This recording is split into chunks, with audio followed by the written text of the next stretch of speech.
Eu quero lançar então, vamos falar do nosso tema, Eu acho que a gente não tinha nem dado pista do que seria, mas eu gostaria que você acompanhasse um vídeo comigo de 1 minuto e depois nós vamos falar sobre isso. Deus se move. Você consegue ver? Pode escutar a sua voz?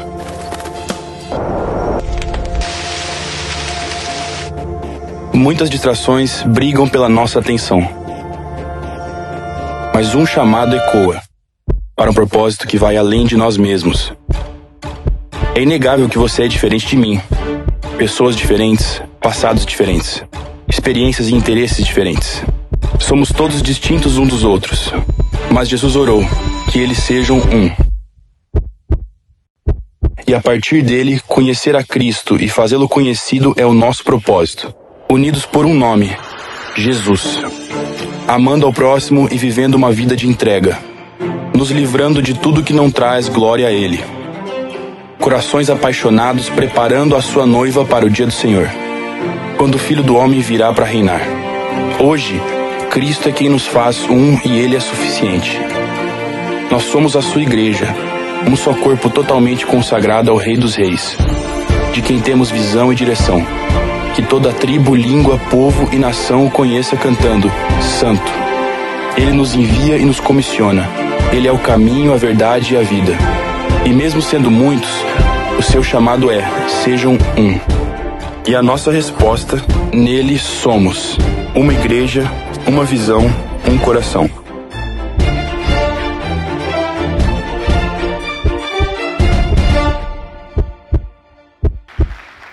Vamos juntos, queridos. Uma igreja, uma visão, um coração. Vamos juntos, 1, 2, 3. Uma igreja, uma visão, um coração. Esse será o nosso tema para esse ano. Nós vamos trabalhar em cima disso e a gente está muito feliz. A gente sabe que esse tema ele faz parte, de todas as igrejas aliançadas. Hoje é um dia muito especial, não só nessa casa, mas em todas as igrejas que são aliançadas. Estamos falando da mesma coisa e lançando esse tema tão especial. 3 palavras-chave: igreja, visão e coração. Por isso, o nosso tema é uma igreja, uma visão, um coração. E hoje, especificamente hoje, eu vou falar sobre igreja. No dia 24 desse mês, eu vou falar sobre visão. E no dia 3, que é bem no aniversário de 20 anos da nossa igreja, dessa casa, nós vamos falar, eu vou estar ministrando aqui sobre um coração. Quando a gente olha para essas 3 palavras, a gente, olhando para a igreja, a gente fala de uma comunidade local, com nome, com endereço, com CNPJ, mas é muito mais do que apenas isso, do que apenas um prédio. Uma igreja é formada por pessoas comprometidas, Como o vídeo que nós acabamos de assistir, A igreja somos nós somos um. Esse é o propósito de Jesus para a sua igreja. Quando ele orou, na oração lá do capítulo de número 17 de João, ele orando ao Pai, no versículo 20, ele diz: a minha oração não é apenas por eles, por aqueles que estavam ali diante dele. Ele diz: rogo também por aqueles que crerão por meio da mensagem que eles pregarão. Bom, antes de mais nada, essa frase aqui, esse versículo, ele é tremendo, porque Jesus não só está falando daqueles que estavam diante dele, mas estavam falando também de você, também de mim, também de cada um de nós. Porque Jesus cita aqueles que iriam crer nele. Mas olha que interessante a conexão que Jesus faz. Os que viriam depois iriam crer pela mensagem deles. O que mostra uma igreja viva, em movimento, onde a mensagem é transmitida de pessoa a pessoa, de geração a geração. E qual era o objetivo de Jesus com isso? No versículo seguinte, Jesus diz: para que todos sejam um. E ele vai explicar como isso funciona. Ele diz: Pai, como tu estás em mim e eu em ti, que eles, está falando da sua igreja, também estejam em nós, para que o mundo creia que tu me enviaste. Olha que coisa tremenda a visão que Jesus tinha de igreja, da unidade entre o Filho e o Pai, o Espírito Santo, e da nossa unidade com Deus. E ele vai deixar algo claro, que as pessoas iriam crer ao perceberem isso, ao perceberem que nós estamos cheios de Jesus. Quando é uma igreja, uma visão, um coração, quando a gente fala de visão, a gente fala daquilo que define quem somos e onde nós queremos chegar, define a cultura de uma igreja local. Por que nós fomos plantados? Para cada lugar do mundo, há um objetivo da igreja de Jesus plantada num determinado lugar.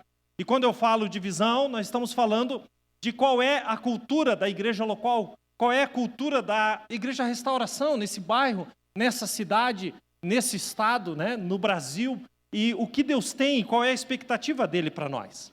E quando a gente fala de um só coração, diz respeito ao nosso homem interior, ao nosso espírito, é a nossa paixão pelo propósito de Deus. E a gente vai discorrer sobre isso, sobre uma igreja, uma visão e um coração. E o objetivo disso é fazer com que a gente caminhe juntos, debaixo do que é ser igreja, debaixo do que é o propósito de Deus. Eu gostaria muito de passar o dia inteiro aqui e falar sobre tudo já de uma vez, mas é bom que a gente vá de pouco para a gente ir assimilando, né? Mas hoje, gente, eu quero falar sobre aquele primeiro ponto ali, uma igreja. A gente quer falar um pouquinho disso e eu quero iniciar lendo o versículo que é extraído de Atos dos Apóstolos, que é da onde a gente tira o nosso padrão, o nosso modelo de igreja, né? E está ali Atos 4:32, diz assim: e era o coração e a alma da multidão dos que criam. Atos 4:32. Vamos ler juntos esse versículo? Isso. A sequência só quando eu chamar. Vamos juntos? 1, 2, 3. E era o coração.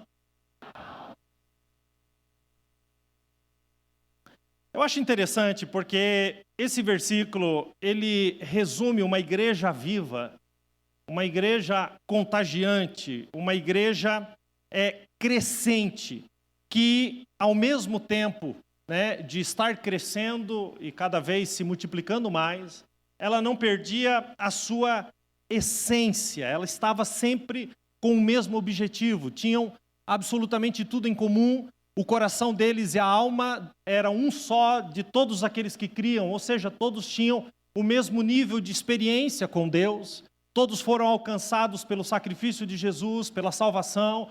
Por isso, esse versículo resume isso. Era o coração e a alma da multidão dos que criam.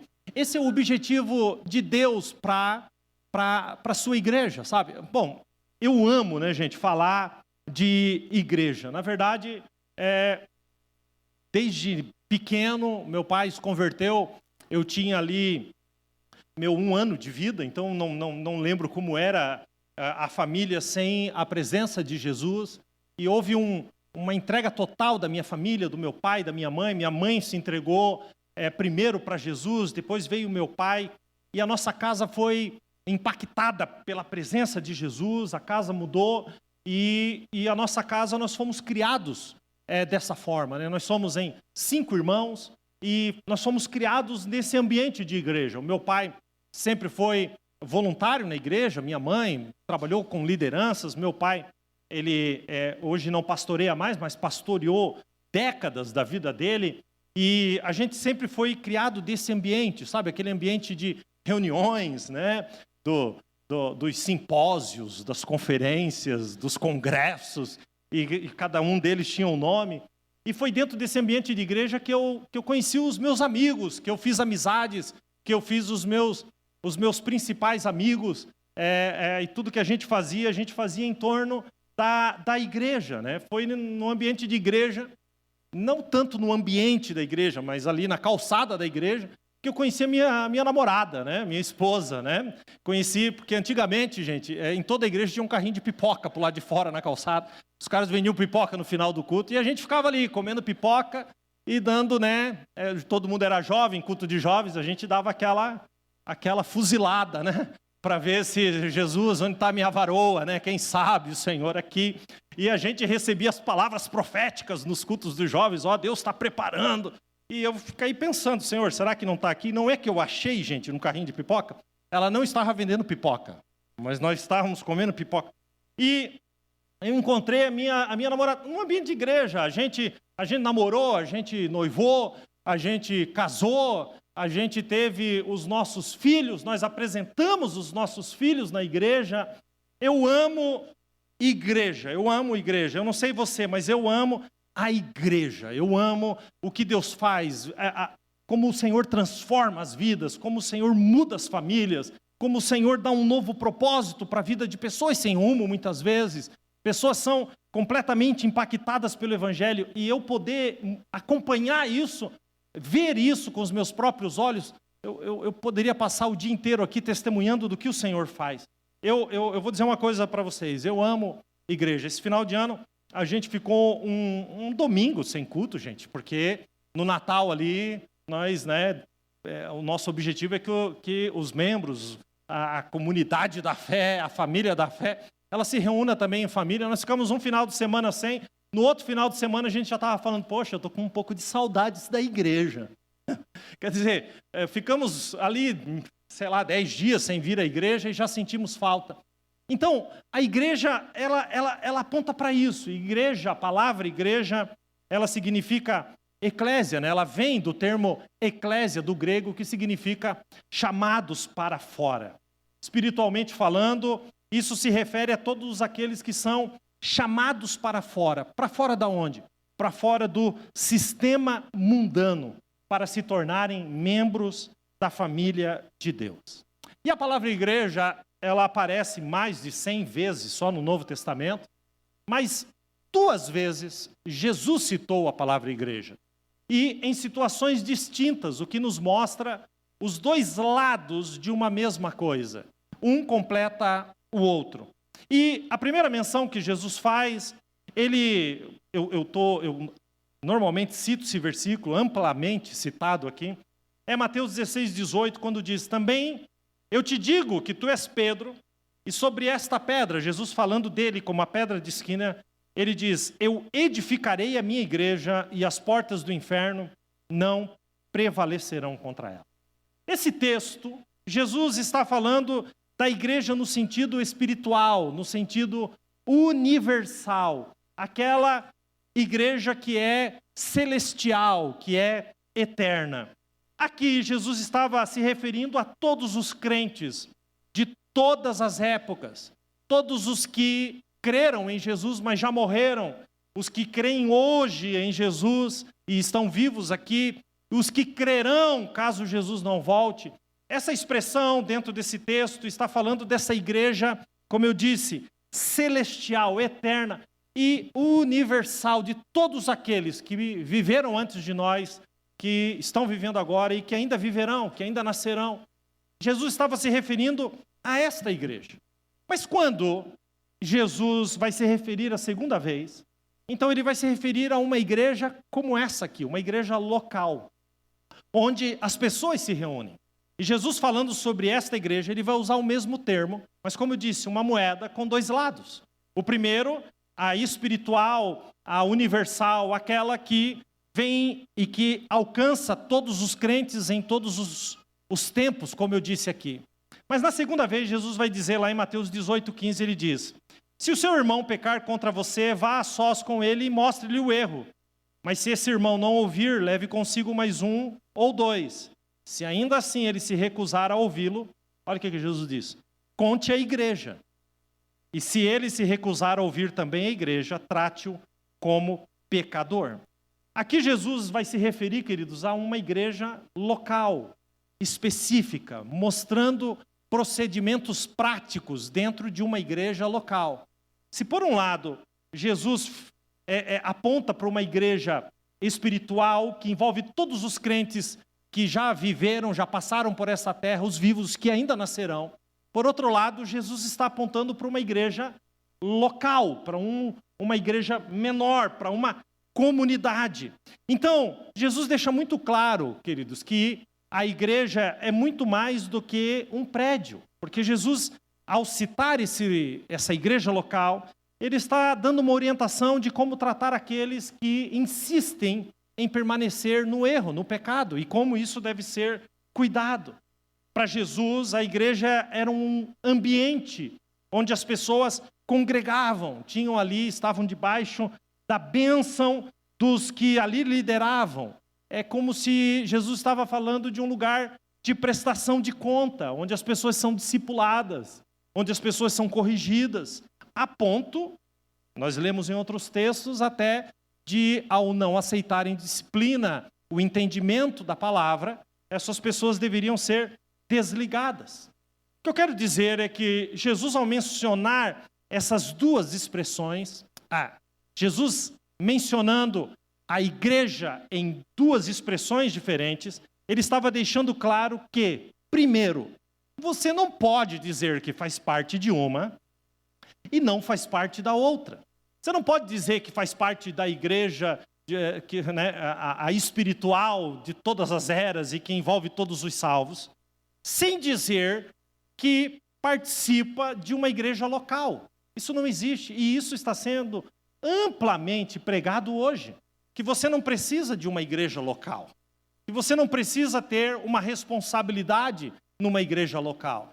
E, gente, isso é absolutamente contra a palavra de Deus. Não pode se dizer que fazemos parte de uma igreja no sentido espiritual sem que a gente esteja identificado com uma igreja local. E isso é a expressão igreja, eclésia. Trata-se de cidadãos livres que estão no mundo, mas não fazem parte do mundo, pois foram chamados para fora do sistema do mundo. Quem está entendendo isso até aqui, diga amém. Eu vou deixar Jesus explicar na oração que ele fez. Olha o que Jesus, orando, diz em João capítulo 17, versículo 15. Olha o que Jesus ora ao Pai. Não peço que os tires do mundo, está falando da igreja, mas que os livres do mal. Eles não são do mundo, como eu do mundo não sou. Santifica-os na verdade, a tua palavra é a verdade. Aí Jesus vai explicar o porquê então nós permanecemos no mundo, se não fazemos parte dele. Então Jesus vai explicar: assim como tu, ó Pai, me enviou ao mundo, também eu os envio ao mundo. Jesus está falando de uma missão. Querido, a igreja tem uma missão, você tem uma missão. E eu dou o nome dessa missão de propósito. E quando você está fora desse propósito, da propagação de quem é Cristo, sinceramente, você está só passando as horas nessa terra. O propósito de todo cristão, queridos, antes de mais nada, é falar de Cristo. Então, é disso que Jesus está falando, de pessoas que poderiam estar em muitos outros lugares fazendo muitas outras coisas, assim como você nessa manhã. Eu te pergunto, o que você está fazendo aqui nessa manhã? Você podia estar em tantos lugares, você podia estar passeando, dando uma volta, você já podia estar em algum lugar, de repente, aproveitando o seu domingo. Mas Jesus está falando de uma multidão de pessoas que creem, que sim, poderiam estar em muitos outros lugares, mas decidem intencionalmente fazer parte de uma comunidade, de uma igreja de vida, uma igreja contagiante. A igreja, queridos, é um instrumento de Deus para o agir de Deus na terra. A igreja ela é viva, ela é dinâmica. Sabe, quando você está conectado à igreja, aos irmãos, eu poderia dar um rápido exemplo aqui ao surgir uma necessidade. Não sei se você sabe, se você frequenta apenas a igreja, não sei se você sabe, mas quando alguém tem uma necessidade, essa necessidade é compartilhada e todos são mobilizados em oração, em busca e se colocam à disposição para ajudar quem quer que seja. Nós começamos a orar e eu vou te dizer uma coisa, nada se compara ao poder disso. E Paulo, escrevendo a respeito dessa igreja viva em 1 Coríntios capítulo 12, 26, ele diz assim: quando um membro sofre, todos sofrem com ele. Quando um membro é honrado, todos os outros se alegram com ele. Ele vai dizer: ora, vocês são um corpo de Cristo, e cada um de vocês, individualmente, é membro desse corpo. Sabe, Jesus mencionou, como eu disse, a palavra eclésia somente 2 vezes, em contextos diferentes, mas ela é citada 115 vezes, só no Novo Testamento. E todas as vezes que ela é citada num contexto de igreja local. As cartas do apóstolo Paulo foram escritas a igrejas locais. Quem está entendendo isso, diga amém. A importância de uma igreja local. Todas essas cartas foram escritas a igrejas locais. Então eu gostaria de mencionar aqui 3 razões, bem rapidamente, mas 3 razões para uma igreja existir. Então vamos na primeira. A primeira razão para uma igreja existir. A igreja existe para que todas as pessoas possam fazer parte de uma grande família. Não é a grande família lá do seriado, tá, gente? É a grande família de Deus. Vamos dizer juntos, no 3, 1, 2, 3. A igreja...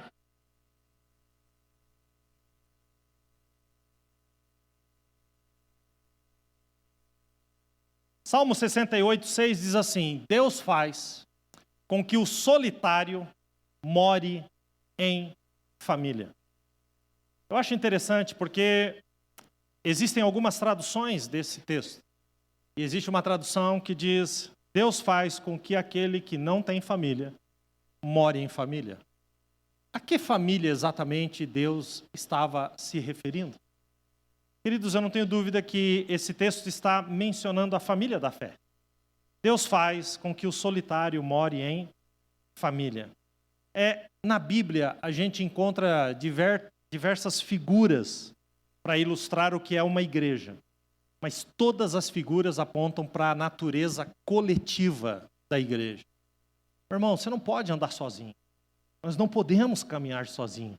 A igreja foi feita para isso, para que a gente caminhe juntos. Quando a gente lê as expressões que são mencionadas e que estão mencionando a igreja, a gente vê expressões como um povo com muitos indivíduos. A gente vê a expressão lavoura com muitos frutos. A gente vê a expressão edifício com muitas pedras vivas. A gente vê a expressão como rebanho com muitas ovelhas. A gente vê a expressão corpo com muitos membros. Observe como existe a coletividade em tudo aquilo que aponta a igreja. E uma família com muitos irmãos.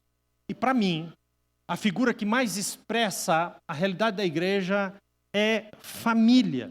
O propósito de Deus para a sua igreja é que sejamos uma família. E eu sei que tem muita gente aqui que quando a palavra família vem à mente, logo é conectado a traumas.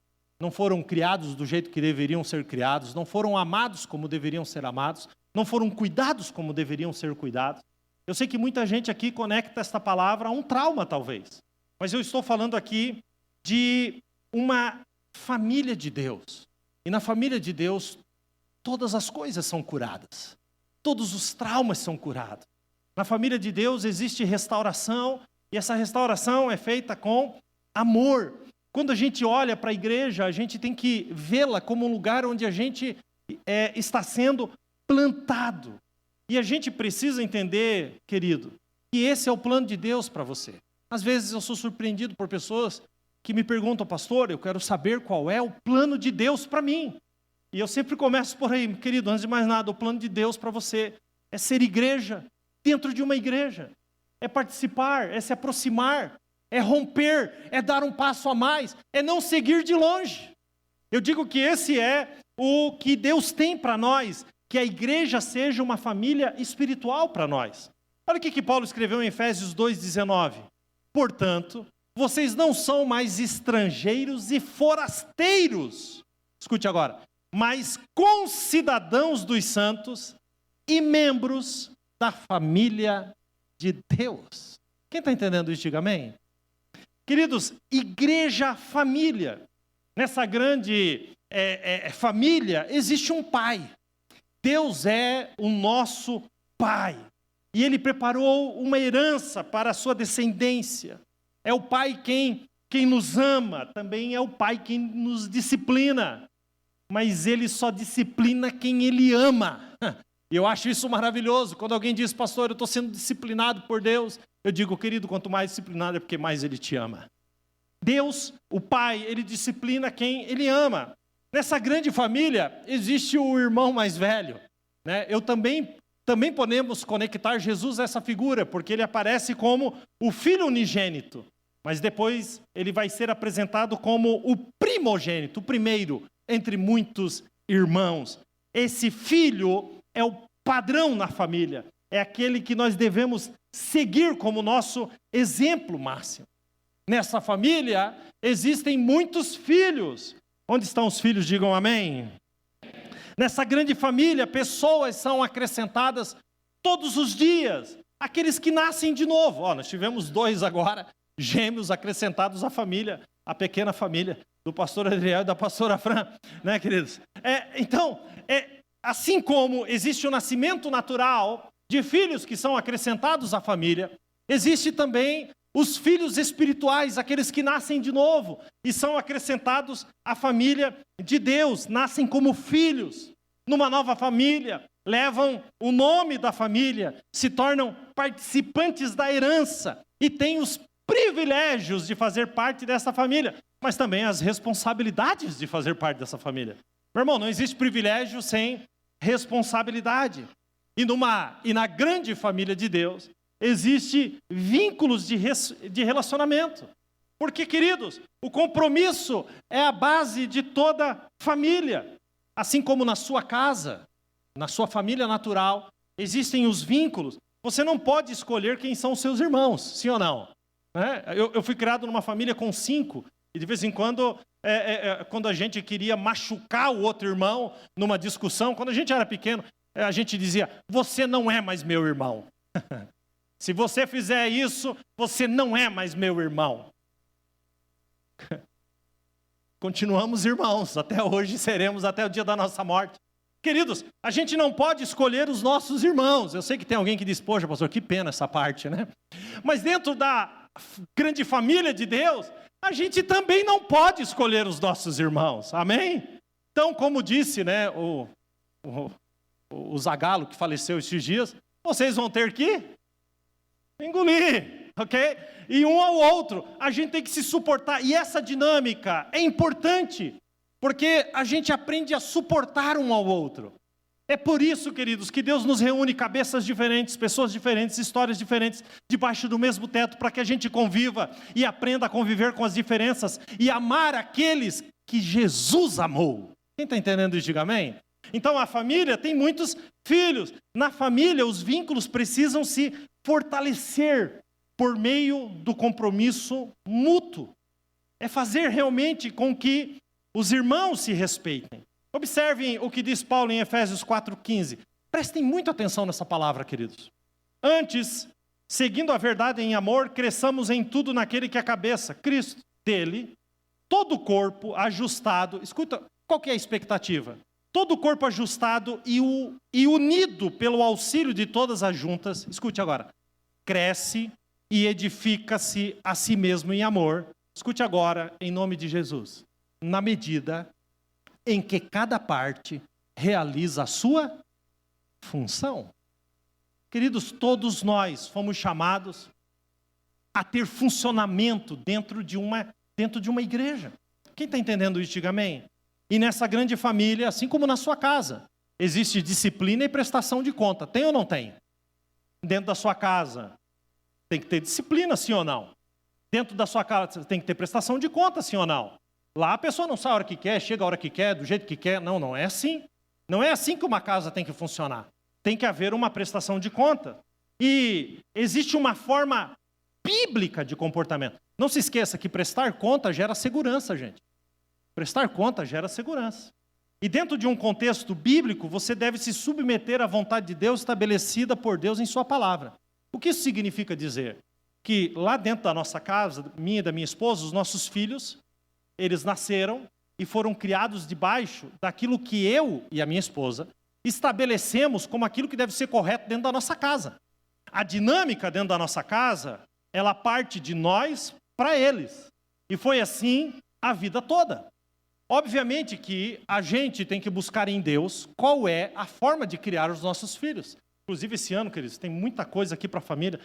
Vai ser em abril, o Pais e Filhos? No mês de abril, nós vamos ter Pais e Filhos aqui, uma conferência aqui para pais e filhos, só sobre criação de filhos, e vai ser tremendo. Nós estamos nos preparando para isso. Mas eu quero que você pense nisso. Há uma dinâmica dentro da sua casa estabelecida pelas figuras de autoridade. Queridos, o que nos faz pensar que a igreja é diferente? Observe o que Paulo escreveu a Timóteo. Escrevo-lhe essas coisas, embora espero ir vê-lo em breve. Quer dizer, Paulo estava escrevendo para alguém que ele queria ver. Mas se eu demorar, eu estou escrevendo, porque se eu demorar, você saiba como as pessoas devem comportar-se na casa de Deus, que é a igreja do Deus vivo, coluna e fundamento da verdade. O que Paulo está dizendo aqui? A gente não se comporta na casa de Deus como a gente acha que deve se comportar. Existe um padrão, existe uma autoridade. Deus é o Deus desse lugar. Quem está entendendo?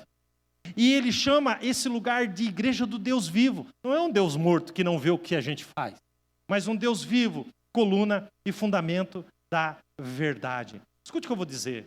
Você faz parte da família de Deus. E Deus é tão maravilhoso que Ele disse que ainda que você tenha tido experiências negativas na sua família, Ele vai nos dizer em Isaías 49:15, ainda que uma mãe se esqueça do filho que amamenta, eu não me esquecerei de ti, diz o Senhor. Deus é Pai. Quantos entendem essa palavra? Diga amém. Por que a igreja existe? A igreja existe para que todas as pessoas possam fazer parte de uma grande família, a família de Deus. Amém? Segundo motivo, a igreja existe para que a luz de Deus vença as trevas do inferno. Vamos ler juntos? 1, 2, 3. A igreja...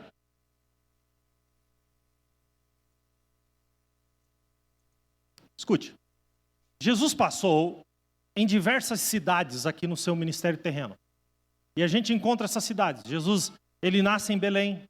Depois ele é levado para o Egito. Depois na região do Cairo, do que é o Cairo hoje. Depois ele é trazido de volta e criado de criança até a sua juventude em Nazaré. E ele estabelece o seu ministério em Cafarnaum, uma cidade chamada Cafarnaum. E mais tarde ele é morto em Jerusalém. Jesus passou por muitas cidades. A Bíblia diz que ele percorria várias cidades. Mas Cafarnaum foi o lugar onde Jesus se estabeleceu. Ali ele ficou estabelecido, a ponto de Marcos escrever que Jesus entrou na sua casa, em Cafarnaum. A casa ali não era a casa de Jesus, gente. A Bíblia não se contradiz. Era a casa da sogra de Pedro, onde Jesus sempre estava. A ponto de dizerem, Jesus mora nessa cidade. Quando você chega hoje em Cafarnaum, na entrada tem um pórtico e está escrito assim, Cafarnaum, a cidade de Jesus, para vocês terem uma ideia. E Jesus se estabeleceu ali, ele transformou aquele lugar no seu quartel-general. E quando você vê a localização de Cafarnaum, você observa que realmente ali na Galileia é uma cidade central, de frente para o mar da Galileia. Mas aquela cidade era horrível. Era uma cidade pobre. Era uma cidade miserável. E Jesus escolheu aquela cidade. E quando Jesus entra e começa a morar naquela cidade, preste bem atenção, olha o que vai acontecer com Cafarnaum. Mateus 4,13. Saindo de Nazaré, foi viver em Cafarnaum, que ficava junto ao mar, na região de Zebulon e Naftali. Escute agora. O povo... De que povo eles estão? De que povo Mateus está dizendo aqui? O povo da cidade de Cafarnaum. O povo que vivia nas trevas viu uma grande luz. Sobre os que viviam na terra da sombra da morte, raiou a luz. Querido, quando Jesus entra em Cafarnaum, meu irmão, a cidade muda. A palavra trevas aqui, o povo que vivia nas trevas, significa literalmente uma influência espiritual maligna que cega o entendimento e leva as pessoas a práticas imorais. Isso é maligno. Isso ou melhor dizendo, isso é o que reflete o significado da palavra trevas nesse texto. Note que a partir do momento que Jesus se estabelece ali, essa cidade muda. Uma chave vira. De repente, uma luz começou a brilhar naquela cidade. E quando eu digo cidade, eu não me refiro a casas, a prédios e ruas. Eu me refiro ao mais importante de uma cidade, as pessoas. Em uma cidade, a coisa mais importante que existe são as pessoas. E as trevas que dominavam os moradores daquela cidade foram vencidas pela luz. A luz de Deus começou a brilhar e as trevas foram dissipadas, porque a luz sempre vence as trevas. Sempre vence as trevas. Queridos, nós estamos falando aqui de uma guerra espiritual entre dois reinos. O reino de Deus e o reino de Satanás. O reino da luz e o reino das trevas. E eu pergunto para você, por que Jesus te libertou? E a resposta nós encontramos em Colossenses 1,13. Diz, Ele nos libertou do império das trevas e nos transportou para o reino do Filho do seu amor. Olha que coisa tremenda. Viver na escuridão é como viver no inferno. Um inferno de amargura, de culpa, de tristeza. Quantos ficam tentando encontrar perdão?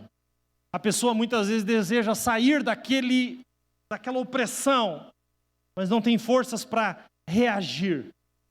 Muitos reconhecem a sua própria desgraça, mas não conseguem se livrar. E quanto mais tentam se livrar, mais são envolvidos por essas trevas.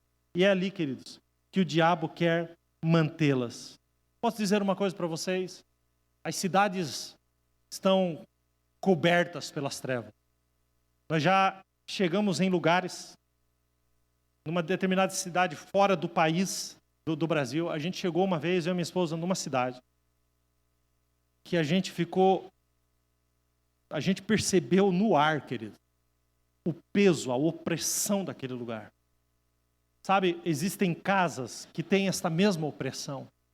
Existem estabelecimentos comerciais que têm esta mesma opressão. Existem vidas que têm esta mesma opressão. Existem negócios, trabalhos, empresas que têm esta mesma opressão.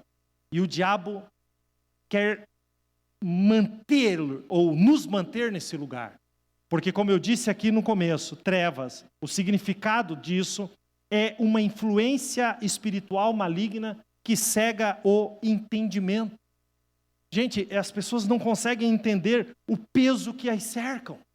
Não conseguem perceber que as suas casas, de longe, deixou de ser um lugar de paz.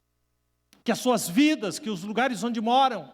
E muitos crentes não entendem que Jesus diz, eu sou a luz do mundo e vocês são a luz do mundo. Jesus nos deu o poder de ser a luz onde a gente chega. Quem está entendendo, diga amém. Meu irmão, não importa a quantidade de treva, de escuridão que tenha no lugar, se eu entro com uma luz forte, as trevas são afugentadas. Tudo que está ali é visto e clareado. O diabo deseja manter as pessoas aprisionadas, mas a igreja existe para que a luz de Deus vença as trevas do inferno. E Jesus disse, eu edificarei a minha igreja. E o quê? E as portas do inferno não prevalecerão contra elas. Por isso, em nome de Jesus, eu quero que você levante a sua mão. Onde você for, você será luz. Na sua empresa, no seu trabalho, no seu negócio, lá onde você caminha, dentro da sua casa, onde você estuda, em todos os lugares onde você chegar, a presença de Deus vai chegar junto com você. E onde você chegar, a natureza daquele lugar será mudado para a glória de Deus. Quantos recebem essa palavra? Porque a igreja existe para que a luz de Deus vença as trevas do inferno. Vamos aplaudir Jesus. Finalmente, a igreja existe, coloca aí no 3, para que o reino de Deus seja estabelecido na terra. Vamos ler juntos, 1, 2, 3. A igreja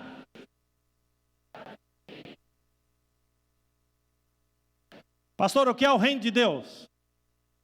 O reino de Deus, queridos, é respondido pelo apóstolo Paulo. O reino de Deus não é comida nem bebida, mas justiça, paz e alegria no Espírito Santo. Por isso que eu digo para o pessoal aqui, as nossas células não são comida e bebida. Porque se eu não dissesse isso, ia ter confraternização toda semana, só de churrasco. Tive que cortar eles. Cortei mesmo. Falei, vocês estão enganados, pode parar. O reino de Deus não é comida nem bebida, mas é justiça, paz e alegria. Aonde? No Espírito Santo. Isso é o reino de Deus. A palavra reino aqui, do grego basileia, significa um lugar onde um rei governa. Isso é o reino de Deus. E nesse lugar existe justiça, paz e alegria. Ou seja, o reino de Deus tem a ver com valores, com tudo aquilo que o mundo não pode nos oferecer. Quem está entendendo isso? Então é muito importante a gente entender que o reino de Deus e a igreja estão intimamente ligados. Quando João Batista vê Jesus, ele diz, arrependam-se, porque o reino de Deus está próximo. Jesus pregou sobre o reino de Deus.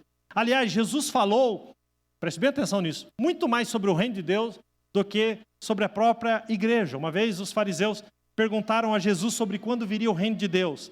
E Jesus vai responder em Lucas 17 e diz, quando o reino de Deus chegar, não será uma coisa que se possa ver. Ninguém vai dizer, vejam, está aqui ou ali, porque o reino de Deus está dentro de vocês. Fala de valores. Jesus nunca pediu, querido, olha que chocante isso, mas Jesus nunca pediu para que os discípulos orassem para o estabelecimento de uma igreja, mas pediu para que orassem por uma igreja já estabelecida. O que Deus pede para que os discípulos orem é para que Deus envie trabalhadores para esta igreja e orasse por uma igreja já estabelecida.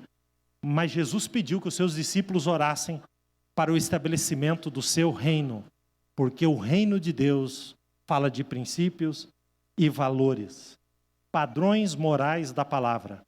Mateus 6,10, a oração que Jesus faz.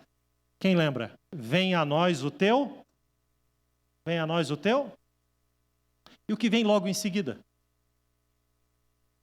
O que é o reino de Deus? A vontade de Deus. O reino de Deus fala disso. E olha como ele diz, venha a nós o teu reino, seja feita a tua vontade. Assim na... Como? Qual que é o exemplo que tem que ser seguido na terra? O que tem no céu. Isso fala de padrão. A igreja, queridos, é o canal que Deus usa para estabelecer o seu reino na terra. Quem entendeu isso? Ou seja, a igreja é esse lugar, um instrumento, mas o propósito de Deus é o mesmo, estabelecer o seu reino. Eu creio e tenho a plena certeza que 2024 será um ano muito especial. Eu creio que Deus levantará esta casa para cumprir o seu propósito. Queridos, nós estamos fazendo 20 anos nesse lugar. 20 anos nesse lugar. Incontáveis milagres aconteceram aqui, vidas foram lançadas aos pés de Jesus. Eu digo que a igreja é uma igreja em movimento, porque vocês que estão aqui hoje estão colhendo o que os outros plantaram. Outros plantaram.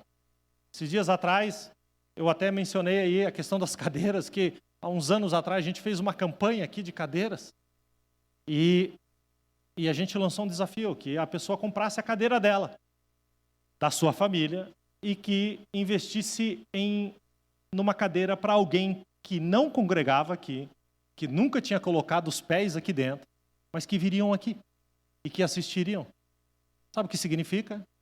Se você não participou dessa campanha e não é desse tempo, significa que antes que você viesse aqui, Deus já havia colocado no coração de alguém comprar uma cadeira para que você tivesse sentado hoje e ouvisse a palavra, porque o reino de Deus é em movimento. Eu pergunto para você, o que as pessoas vão colher de você daqui a uns anos?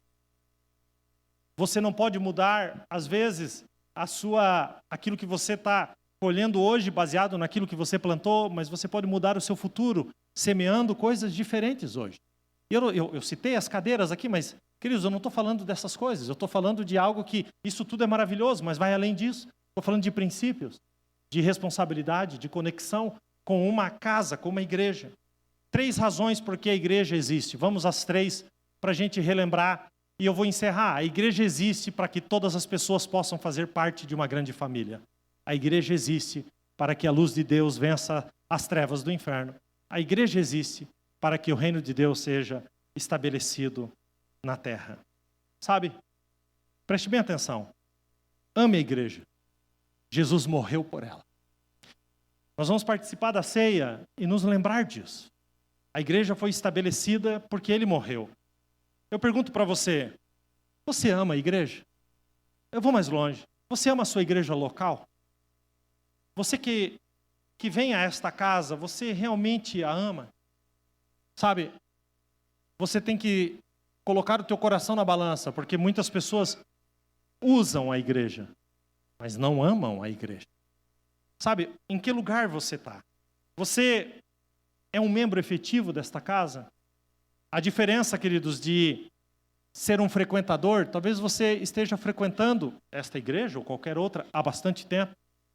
E eu vou lhe dizer a diferença básica entre um frequentador e um membro da igreja.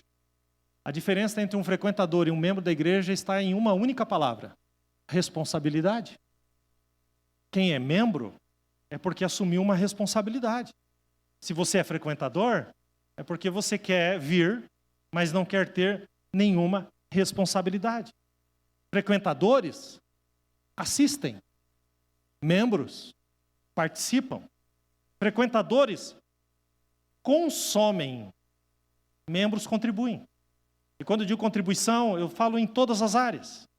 Mas me explique, queridos, como que eu posso estar num lugar, frequentar um lugar sem compromisso? É mais ou menos um casal que frequenta, que moram juntos, mas não tem um compromisso um com o outro. Você acha que isso é certo ou isso é imoral? Isso é imoral. Como que a gente pode apenas frequentar? Agora, o Senhor nos chama a um lugar de compromisso, mas muitos de nós preferimos ficar de longe.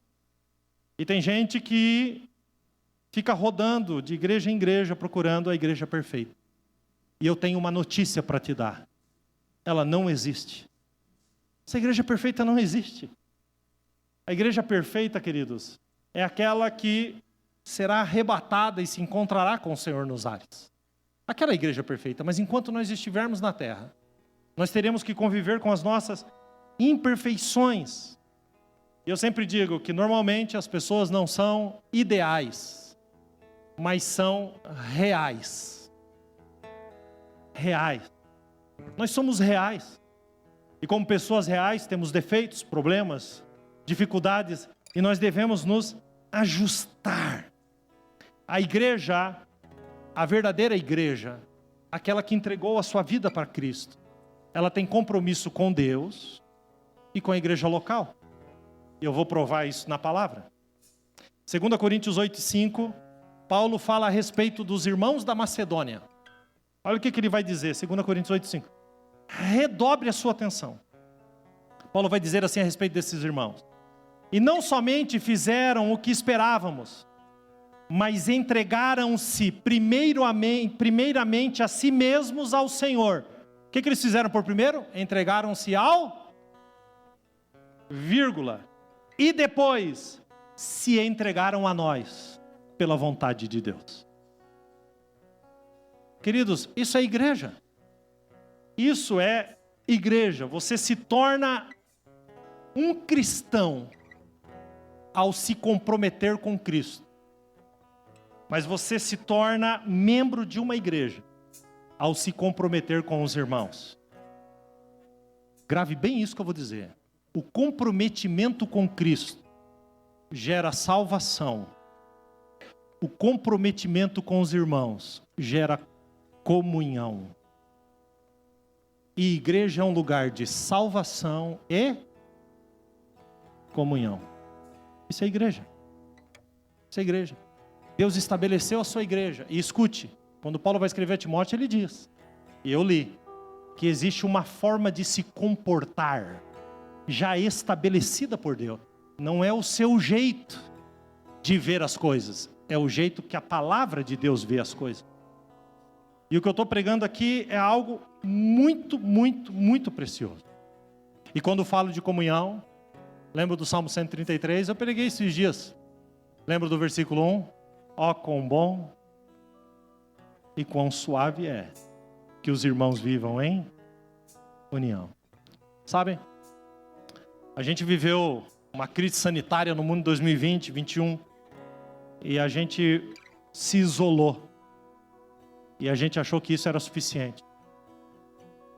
Muitos de nós viramos crentes de internet e escolhemos pregações no cardápio. Qual é o tema que eu quero, sobre o que eu quero ouvir, sobre o que... Não é isso que Deus estabeleceu, querido. A internet é uma arma para alcançar não crentes a Cristo. A internet não é o que Deus quer para você que é crente, como sendo sua única fonte de sustento. Não, esse ambiente, onde você sai da sua casa, onde você se reúne, onde você convive, onde você pode fazer uma amizade, onde você pode avançar no seu compromisso. É isso que Deus espera de você. É isso que Deus espera de você. Ah, pastor, eu já me decepcionei muito. Sério, não foi nada com o que Cristo viveu, com o que Cristo passou. Então está na hora da gente sacudir o pó, de nós seguirmos, porque nós estamos debaixo desse entendimento. Quem entendeu isso, diga amém. Agora, queridos, nós vamos celebrar, porque a igreja, ela nasce em Cristo e no seu sacrifício naquela cruz. Nós somos comprados e como igreja, nós vamos celebrar esse momento, amém? Eu quero que você fique em pé em nome de Jesus.